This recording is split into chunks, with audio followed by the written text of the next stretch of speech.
Laura, all set with attendance? No adjustments. I'd entertain a motion to accept the September 22nd, 2022 school board meeting minutes.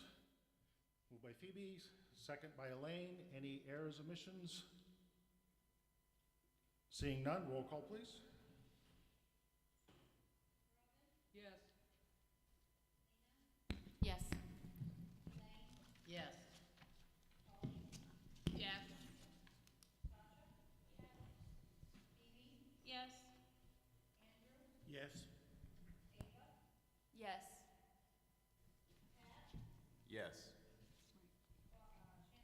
Yes. Yes. So moved. Hey, Ava has to change her vote. She wasn't here. I thought we were doing attendance. Chantel does.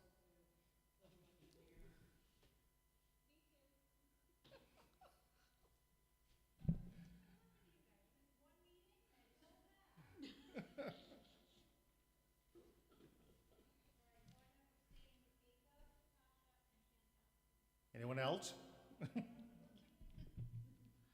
Okay. And on to communications, I'd entertain a motion to accept the resignation from Sarah Hughes, science teacher at Spruce Mountain Middle School, with regret. Moved by Phoebe, second by Chantel. Any comments? Phoebe? Thank you, Andrew. So my comment is more as a parent whose child is in Ms. Hughes' room. Ms. Hughes has been a phenomenal teacher. My son rants and raves about how much he adores her class, how much he adores her, and she will be deeply, deeply missed. So I just wanted to make sure everyone knew how phenomenal a teacher she really is. Thank you. Anyone else? Seeing none, roll call, please.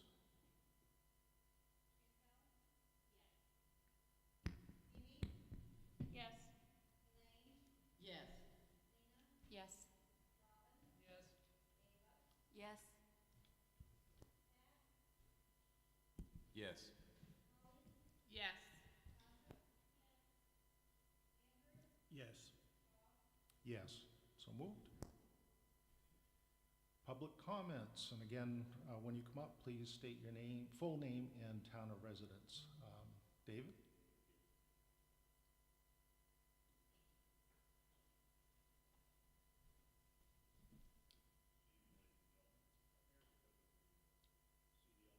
I don't know, is that on? Nope, there's a button right somewhere there.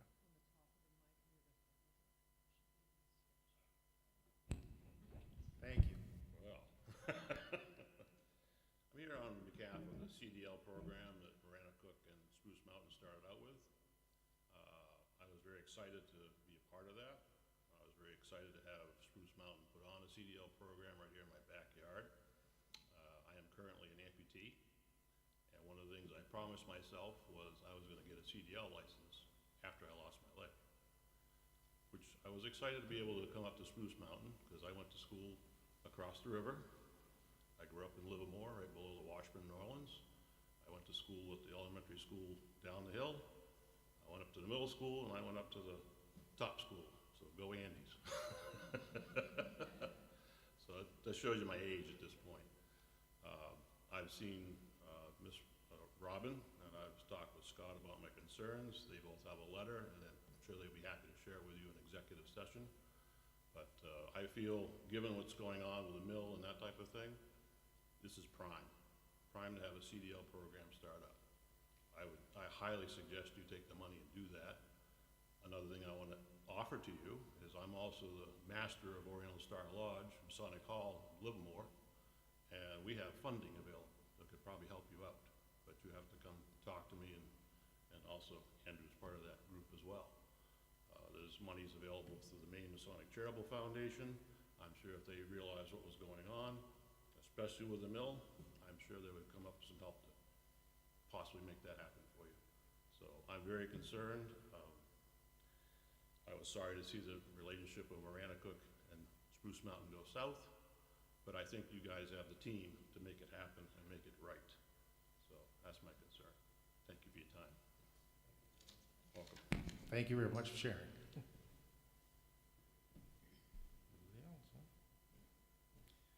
Any board comments? Phoebe?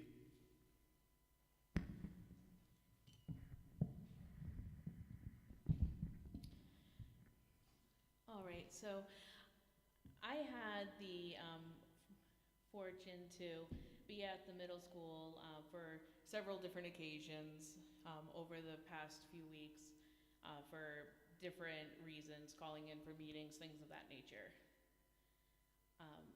During my time there, I did show up a little bit early because that's my habit, and I did wait as you were supposed to wait.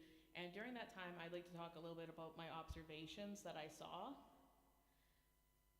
During my 15-minute wait, I saw teachers supporting students to a degree that would astonish our community. Not only do they help them with their emotional needs, things that aren't related to anything in the classroom. For privacy reasons, I'm not going to disclose the students' names, of course, but a student did go up to a teacher and express an emotional issue that they were dealing with, completely unrelated to the school, and that teacher dropped everything she was doing to make sure that that student had the support they needed. This was within the first 3 minutes I was in the building.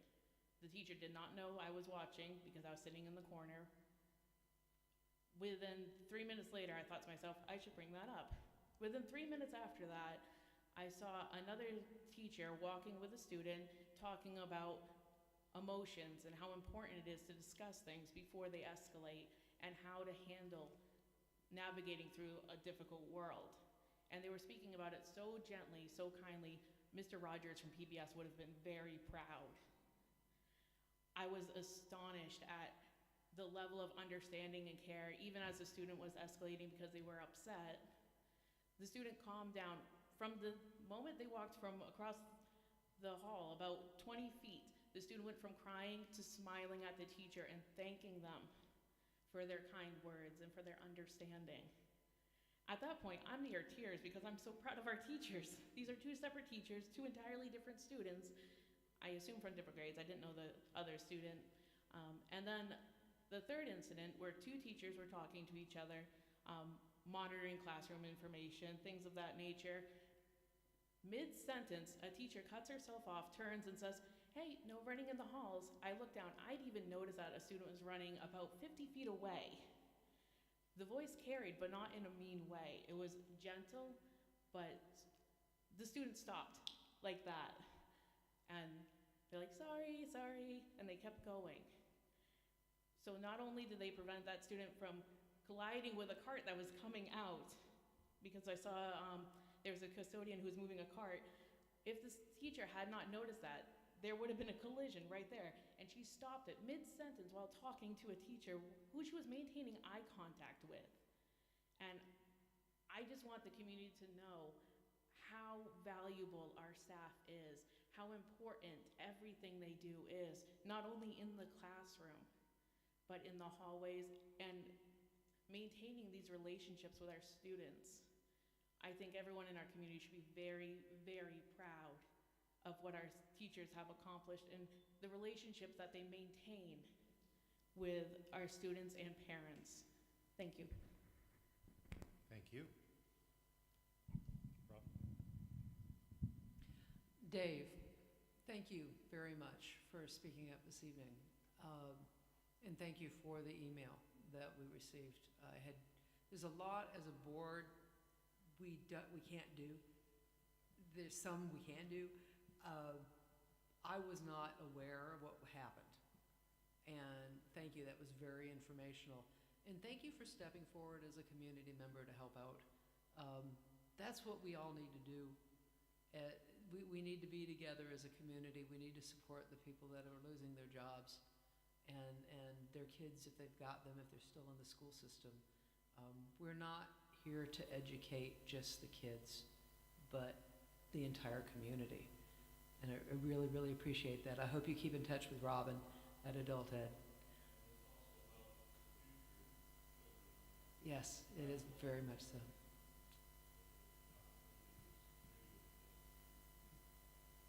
Very much so. Thank you, sir. Appreciate it. Anyone else? Pat? I just wanted to mention that a couple weeks ago there was a brief kind of startup meeting of the PTO at Spruce Mountain Primary School. Mr. Glenn and Miss Lambert and the folks down there are trying to kind of get that back on the ground, get some folks and parents back involved in the school. So anyone who is interested, hasn't heard, you know, take a look at the schools and find out if the PTO is going again. And if you have the time to volunteer, be a great way to help bridge the gap, bringing folks back to help out in the schools. Thank you. Anyone else? Seeing none, Superintendents Report. Good evening. Once again, I just wanted to apologize for suggesting that we drop our building temps to 65 without seeking guidance from our health officer.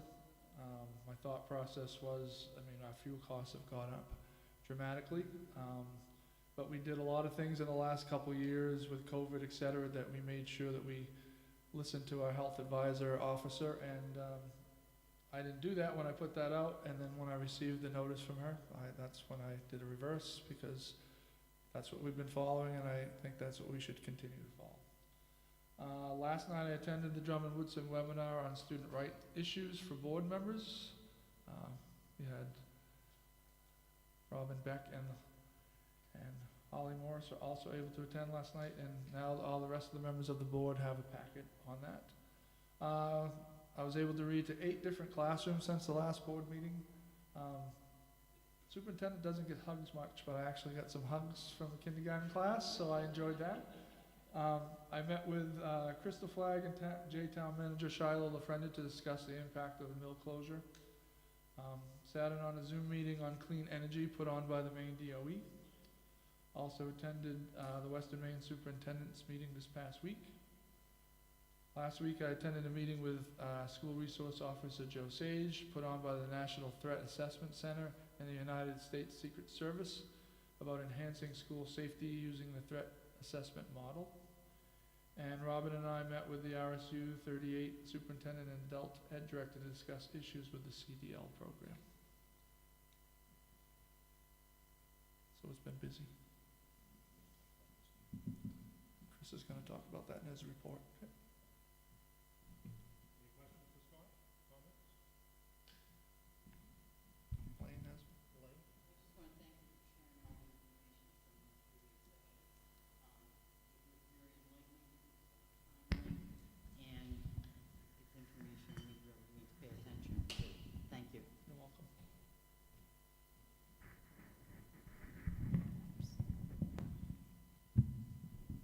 Okay, administrator reports.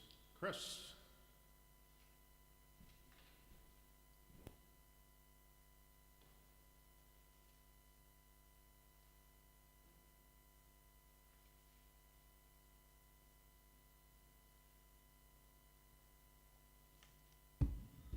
Good evening.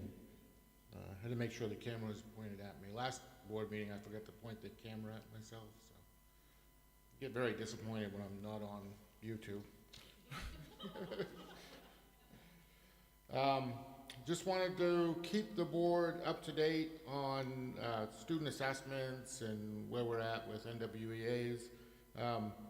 The state did finally put out the 2021 scores, which I've handed out to you. And as you can see, we're actually doing quite well. Of course, everybody around the state is doing quite well now because the state has decided to change the formula. So, which honestly I don't think is a bad thing. For years and years, the state of Maine has felt as though we've been very, very strict. You know, like you look at the state of Maine scores, and then you look at some unnamed southern state scores, and they're doing much better than us when we know that's not truly the case. Why that happens is every state gets to set their own cut scores for state testing. And Maine has always been more stringent, and I think in the recent, this year, they've decided to try to align much more with the rest of the country and the states around. So, all of a sudden, Maine has jumped up and looks kind of like the rest of the country as far as state testing goes. And then, so you can see that on the first two sheets, and it shows where we are with the state testing in mathematics and English language arts, where we're at or above expectations, and where we're below. And then the next number of sheets just go through the grade levels for language arts and math. And these are obviously different than the state. This is our NWEA testing. And what this shows is from last fall to last spring. It shows the growth that those kids made in each oh, my glasses are talking to me. The growth that those kids have made in each area, in each grade level. And so as you look, we can look at the NWAs and we see that there are some still, a lot, most likely left over from COVID, but there are still some areas that kids have not made quite as much growth, or have not made the growth we wanted to that year. So those are the areas we'll focus on this year, on trying to continue to close those gaps from the COVID for those kids. I mean, as you can see, they kind of start out strong in kindergarten and first. Those are the kids that have not been affected as much by missing instruction due to COVID as some of the other grades. So we're still in the process of recovering from that. All right. And then any questions? Elaine? Is this on? Not like I'm already not loud, but it's very interesting to note that the change in using the NWEA for everyone in the state is so much more fair, because prior to this time, we've been using the MEA, which changed every single year and was a moving target. So you really, every year was like comparing apples and oranges for those people who want to understand these scores more. So this is everybody in the state being assessed on the same specific things. What's even more important is what comes out of this is that there's instructional, there's places to find kids at their instructional level and to move forward that. It instructs the staff. I know we're using this consistently in the primary and the elementary school. I am in great hopes that we will use this at the middle school as well. Not for just identifying, but for also guiding instruction. Yeah, and we're going to use some of our in-service days this year to, there are some great new reports that are in NWEA that teachers can use, and it will actually, the report will show them where their student is, and it'll actually give them specific areas to work on to help those students. And especially coming back from the pandemic and missing things, this is so critical that we use this data, especially for our kids in the higher levels that miss some critical time. Yeah. Thank you for that. Andrew?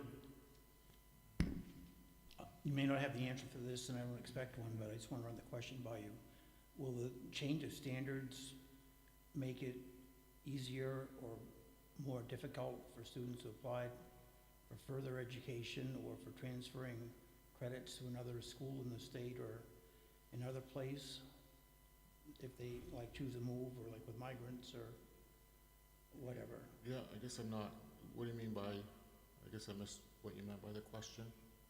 If we're changing the testing standards, does that change the standards to what we're teaching to and the value of the education that the kids are getting and how it's judged by other outside people? No, because the test actually does fit the standards the state has already, and the standards we use, which is what pretty much every school in the state uses the same standards now.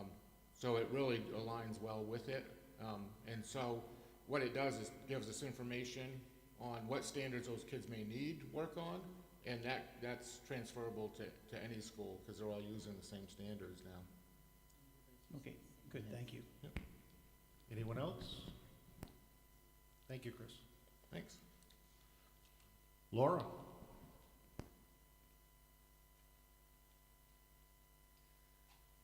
Good evening.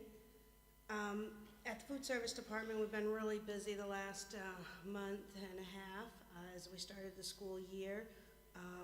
Our daily production numbers have been exceeded by about 150 meals per day. So we're seeing a definite uptick in our participation. I had reported on that last month, and we are continuing to see almost record day after day after day. So we're encouraged that, the students are eating and participating in both breakfast and lunch programs.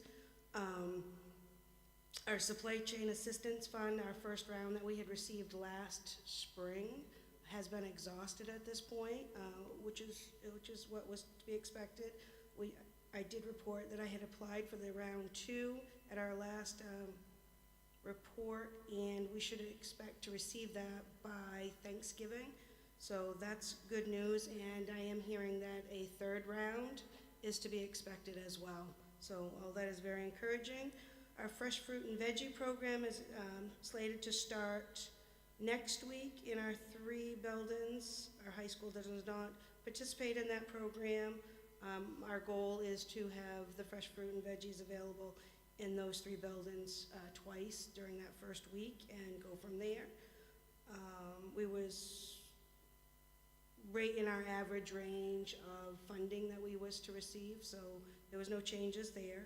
Our summer review had been conducted and hasn't officially been closed, but it should be there at any moment, so that is good. DOE has scheduled an administrative review and procurement review of the nutrition department this school year. September 13th, I attended a training in Augusta on review training. I did meet our new state director, Jane McLucas, and I have submitted the pre-review information at this point, and the school that's being reviewed is the primary school, and they should be on site the end of the week of the 23rd of January. So that's what we've got going on in food service. Any questions? Questions? Thank you. Thank you. Ken?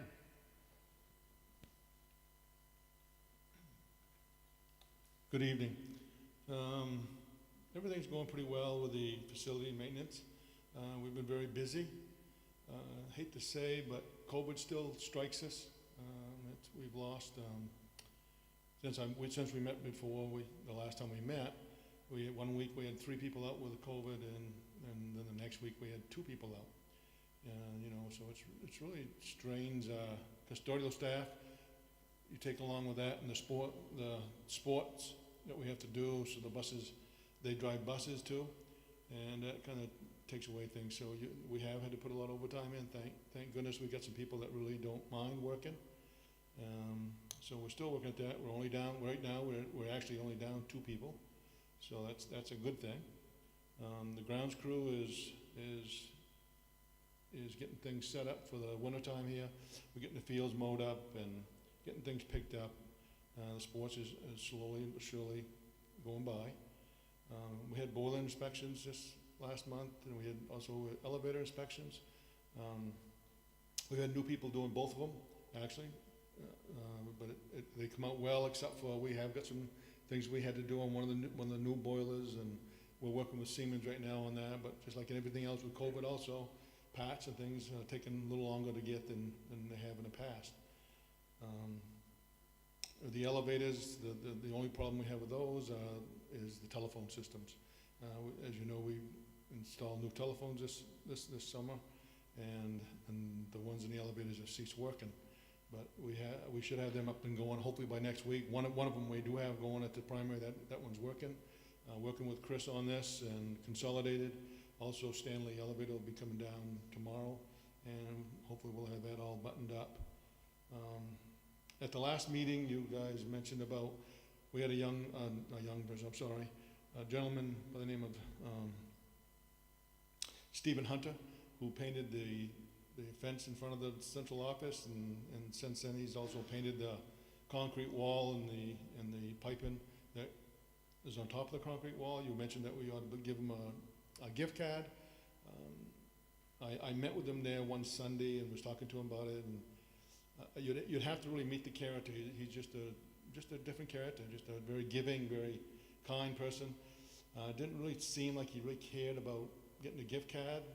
So what we done was I found out how much paint he used, and we gave him a reimbursement for the paint, which was $173. So he did meet me again on another Sunday and just was so very grateful for that, and said he certainly didn't expect it, but he was grateful. So thank you very much to the board for allowing that, allowing to get something. A little kudos for the adult ed food system there. I just want to tell you that, you know, I haven't in the past, but in the last couple of weeks I've gone and gotten a meal, and it's just fabulous. It's just fabulous how that course that they're doing there with the cooking.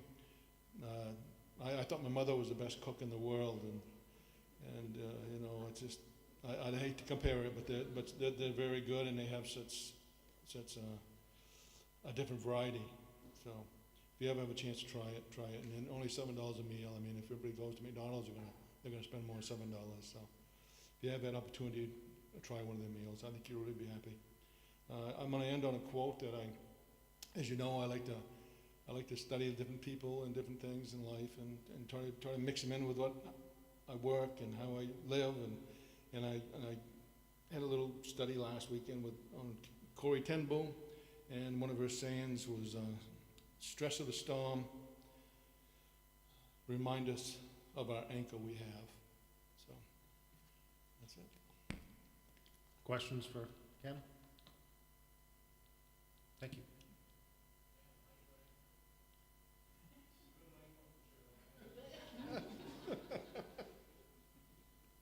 Norma.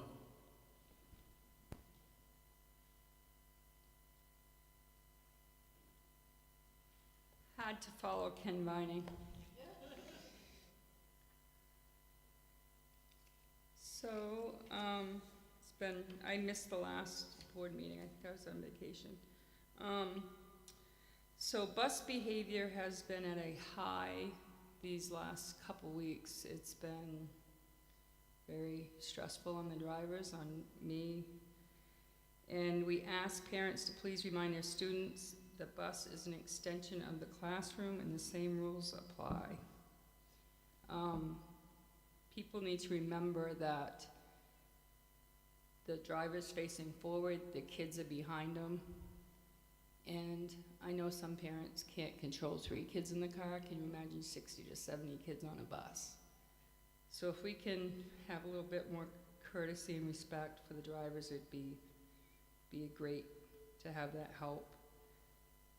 We took a bus down to the primary and elementary school on September 12th and 13th, and we went over school bus safety and rules. I handed out glow-in-the-dark bracelets and pencils with school safety rules on them. I had a couple drivers come and approach me and wanted to volunteer to do a trunk or treat with the buses on Saturday, October 29th from 4 to 6. That ended up going from 2 bus drivers to 6 bus drivers, and a couple of the maintenance guys and myself are all going down to hand out candy. We also, lost track of thought here. We've also been getting donations of candy. We got tons at the bus garage, so if anybody would like to drop some off, that's great too. We're there from 6 a.m. to 4 p.m. And I'm putting a white GMC pickup out to bid that we have, that the inspection sticker runs out on November 30th. And I just found out before the meeting that we have 4 buses that are going to be going back down to WC Cressy for they have D5 engines in them, and they found out and had a lot of complaints. Thomas did, so they're replacing the heater systems. They're upgrading the heating systems, and it's no cost to us. Thomas is taking the full blunt of that. They already replaced 1 heater in '24, which we didn't even realize when it was down there this summer getting some work done. And we actually asked the driver this morning if it made a difference, and he noticed that it heated up a lot quicker. So that's gonna be an extraordinary difference this winter, because the drivers were actually complaining about the heating system last winter. So, and if you'd like to have some more information on that, you can go to a website. It's called VENTECHLHG.com/student transportation. And that's all I got. Any questions or comments? Andrew? This is completely personal, but I drive for Motor Supply, and we take supplies up to the garage now and then. I had to take a barrel of diesel exhaust fluid, and I had assistance from the people up there to get it off the truck, and I appreciate that very much. Thank you. You're welcome, thank you.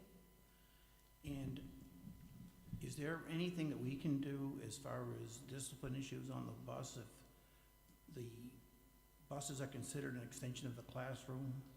Is there any discipline that the drivers or we can take to help them along and make the bus driving safer?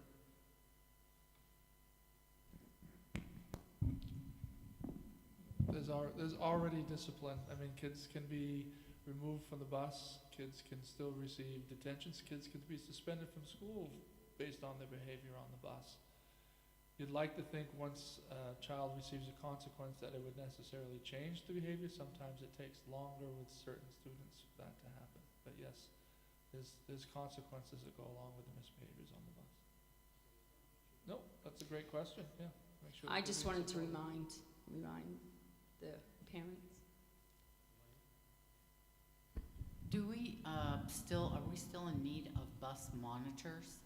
How many positions do we need? Because I know that will make a huge difference. I would like to have, I have seriously 2 buses that really need monitors.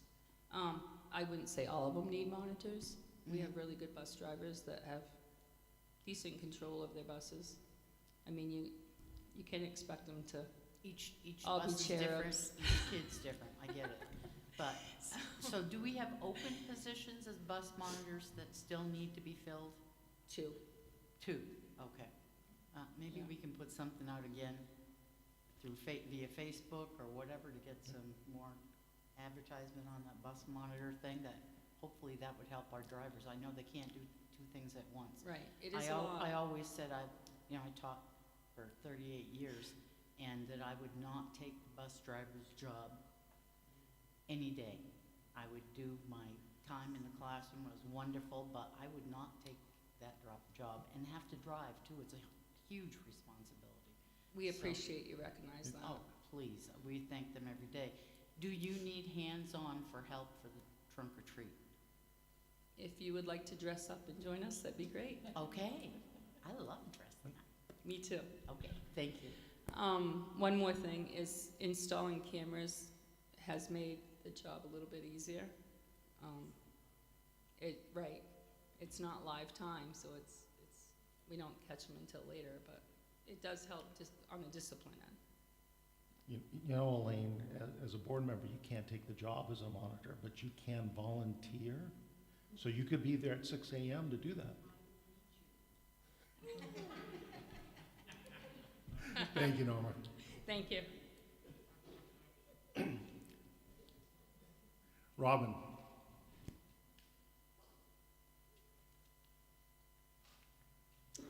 Good evening. Our catalogs hit most mailboxes, I think. We have received quite a few phone calls and emails saying, well, my friend got it in Livermore Falls. I live in Livermore Falls. I didn't get it. So I did bring a stack with me. If you did not receive one, I'll leave it over there. You can grab it on your way out.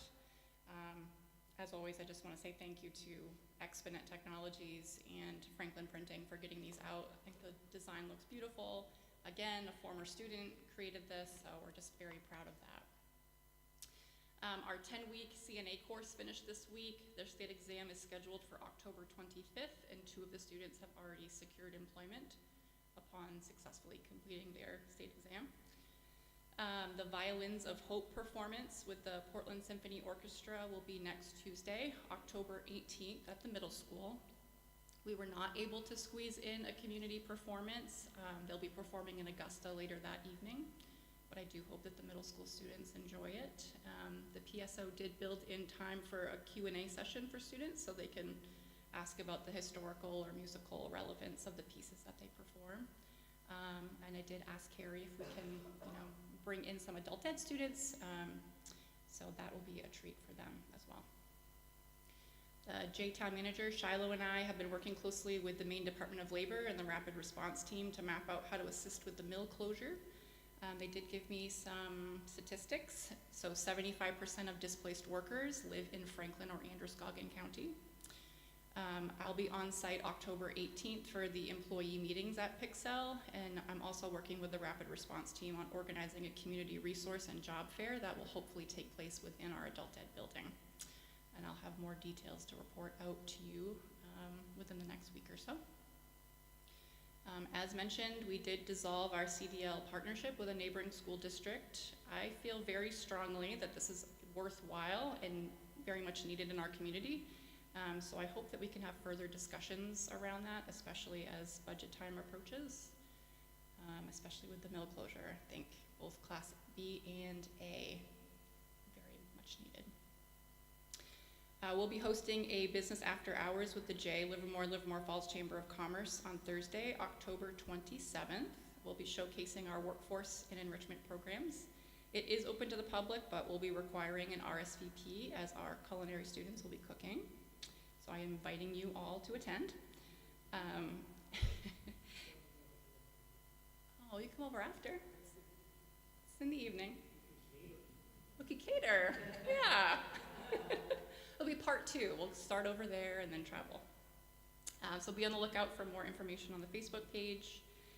And lastly, the award ceremony in Portland last month was lovely. Thank you for allowing us to accept that award in person. I was explaining to some of my colleagues that the award is probably this big. It's all glassed in. It's a giant map of Maine, and it just says our name on the bottom, Spruce Mountain Adult Ed, Champion of Workforce of Education.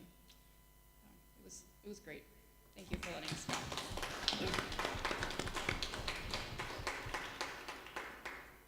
Congratulations on that. Thank you. Questions, comments? Thank you. Thank you. And I have really nothing to report today, so let's skip right down to policy.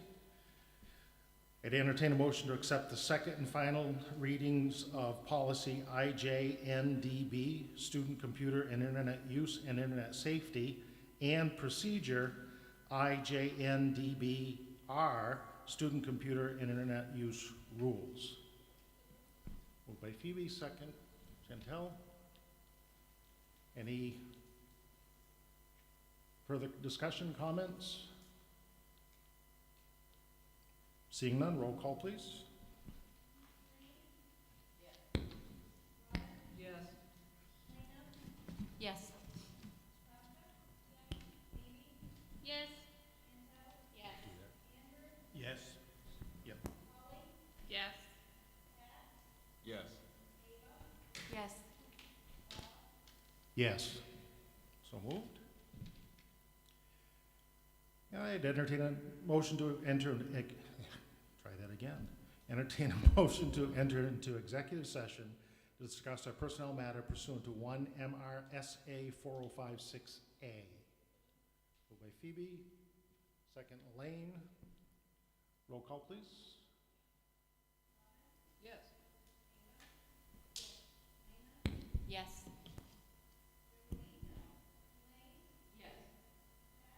Yes. Yes.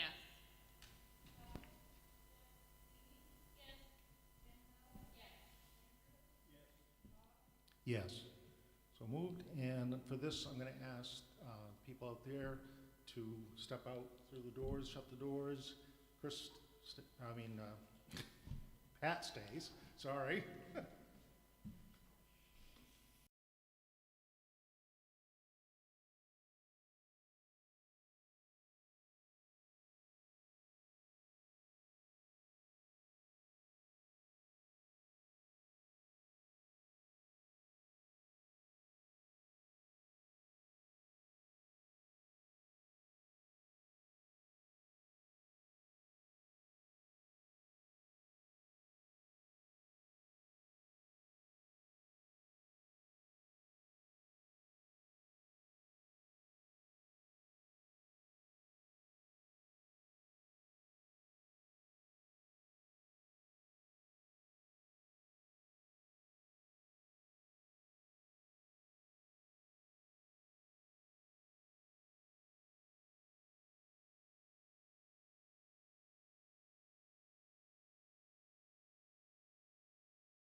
6:53.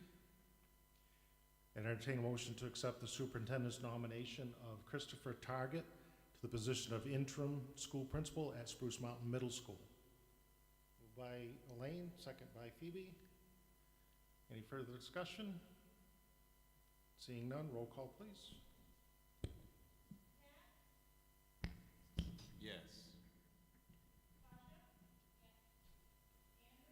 Yes. Yes. Yes. Yes. Yes. Yes. So moved. Congratulations.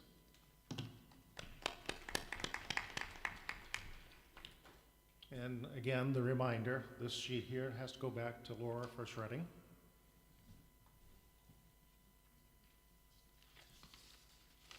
You have your list of co-curricular, other appointments, retirements, resignations.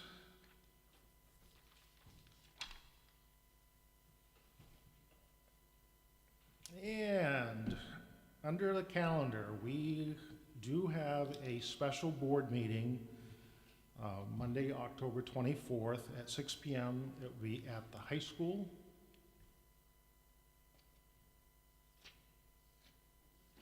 (6 p.m.)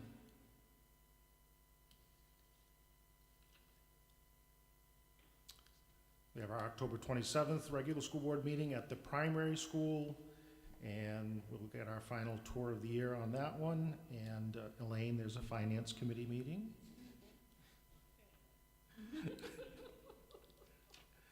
November 10th, we have one at the high school.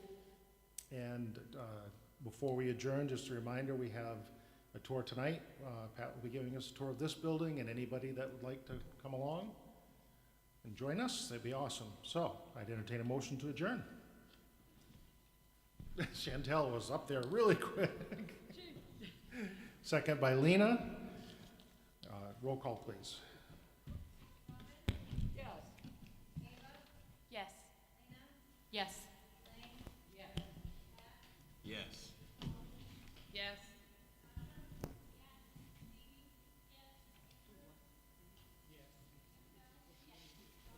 Yes.